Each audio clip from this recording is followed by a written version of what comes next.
Hmm? Well, hello everybody. This is Mark Brown from Gateway Garlic Farms.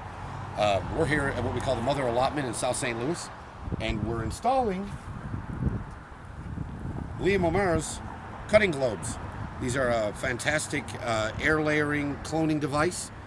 I know they look like a Pokemon globe, some of you guys call them, uh, but we are using this device to actually create clones. And in this case, this is a heritage plum tree given to us by our friend Jesse.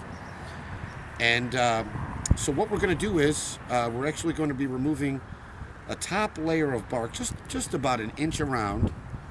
Um, I'm using this is one of my utility knives, um, but you guys can use a breakaway razor knife. Those things work pretty well for this.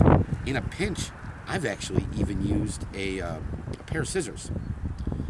But so yeah, what we're going to do is we're just going to remove off some of this material. Pardon me as I bend this girl over a little bit and get it in there. There we go. Good deal. And in the past, we've used the cloning powder. Sometimes it can be an issue because of the wind or whatever. And so this time we're going to be trying out this brand new cloning gel. It's a gel rather than a powder. You can kind of on the thin side as far as a gel. That's what they call it, so we'll go with their terms. And you just basically want to cover this entire area up with this cloning hormone. And air layering is about a 4,000-year-old technique.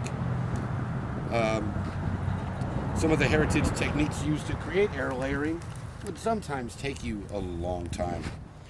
Joe and I were using plastic bottles on the figs a couple years back, and man, they would take months to actually duplicate. We got figs to pop with these things in 3 weeks. So, if you look at your cutting globe, you can see it has these little graduation marks in there that basically help to lock this onto the plant. When I put my medium in here, you can use peat moss.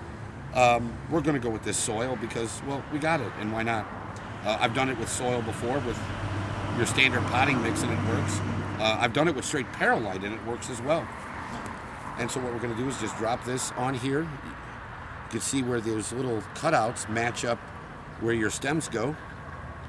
And then you basically put this one right on top. Find out where they marry. And then snap it shut. Now, when installing these guys in a horizontal position, it's probably best if you place the red side up. That's what we usually do.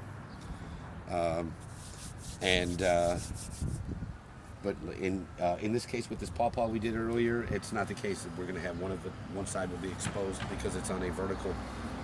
But we set it up like this.